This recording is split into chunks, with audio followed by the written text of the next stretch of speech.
दोस्तों, welcome to my YouTube channel. आज हम आपको निर्जला एकादशी व्रत की कथा सुनाने वाले हैं। कुंती पुत्र पांडवों में दूसरा पुत्र भीमसेन खाने पीने का अत्यधिक शौकीन था और अपनी भूख को नियंत्रित करने में सक्षम नहीं था। इसी कारण वह एकादशी व्रत को नहीं कर पाता था। भीम के अलावा बाकी पांडव भाई और द्रौपदी साल की सभी एकादशी व्रतों को पूरी श्रद्धा भक्ति से किया करते थे। भीमसेन अपनी इस लाचारी और कमजोरी को लेकर परेशान था। भीमसेन को लगता था कि वह एकादशी व्रत न करके भगवान विष्णु का अनादर कर रहा है।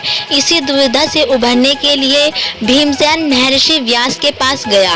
तब महर्षि व्यास कहने लगे कि वृषभ और मिथुन की संक्रांति के बीच ज्येष्ठ मास के शुक्ल पक्ष की जो एकादशी आती है उसका नाम निर्जला एकादशी है। तुम उस एकादशी का व्रत करो। इस एकादशी के व्रत में स्नान और आचमन के सिवा जल वर्जित है। आचमन में 6 मासे से अधिक जल नहीं होना चाहिए, अन्यथा वह मद्यपान के सदृश हो जाता है। इस दिन भोजन नहीं करना चाहिए क्योंकि भोजन करने से व्रत नष्ट हो जाता है। यदि एकादशी को सूर्योदय से लेकर द्वादशी के सूर्योदय तक जल ग्रहण न करे तो उसे सारी एकादशियों के व्रत का पालन प्राप्त होता है।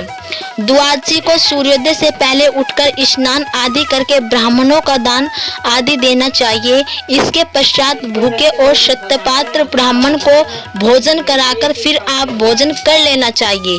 इसका फल पूरे 1 वर्ष की संपूर्ण एकादशियों के बराबर होता है।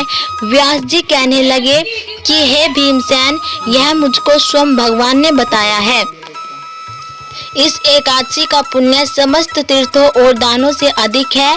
केवल एक दिन मनुष्य निर्जल रहने से पापों से मुक्त हो जाता है। जो मनुष्य निर्जला एकादशी का व्रत करते हैं उनकी मृत्यु के समय यमदूत आकर नहीं घेरते, वरना भगवान के पार्षद उसे पुष्पक विमान में बिठाकर स्वर्ग को ले जाते हैं। अतः संसार में सबसे श्रेष्ठ निर्जला एकादशी का व्रत है, इसलिए यत्न के साथ इस व्रत को करना चाहिए।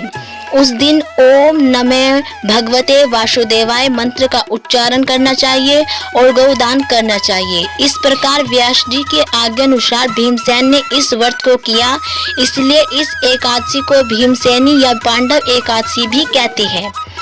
निर्जला व्रत करने से पूर्व भगवान से प्रार्थना करें कि हे भगवान, आज मैं निर्जला व्रत कर रहा हूँ या कर रही हूँ।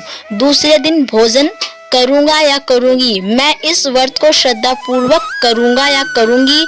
अतः आपकी कृपा से मेरे सब पाप नष्ट हो जाए। इस दिन जल से भरा हुआ एक घड़ा वस्त्र से ढककर स्वर्ण सहित दान करना चाहिए।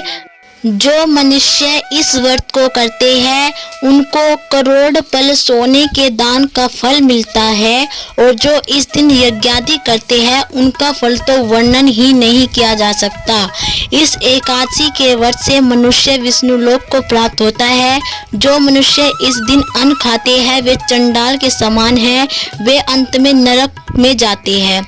जिसने निर्जला एकादशी का व्रत किया है वह चाहे ब्रह्म हत्यारा हो या मद्यपान करता हो, चोरी ही क्यों ना करता हो, गुरु के साथ द्वेष भाव करता हो, मगर इस व्रत के प्रभाव से स्वर्ग को जाता है।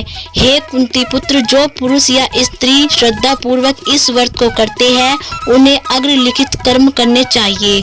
प्रथम भगवान का पूजन, फिर गौदान, ब्राह्मणों को मिष्ठान व दक्षिणा देनी चाहिए तथा जल से भरे कलश का दान अवश्य करना चाहिए। निर्जला के दिन अन्न, वस्त्र, उपहार यानी जूती आदि का दान भी करना चाहिए। जो मनुष्य भक्ति पूर्वक इस कथा को पढ़ते हैं या सुनाते हैं उन्हें निश्चय ही स्वर्ग की प्राप्ति होती है। अगर आपको वीडियो पसंद आई हो तो वीडियो को लाइक और चैनल को सब्सक्राइब करना ना भूलें।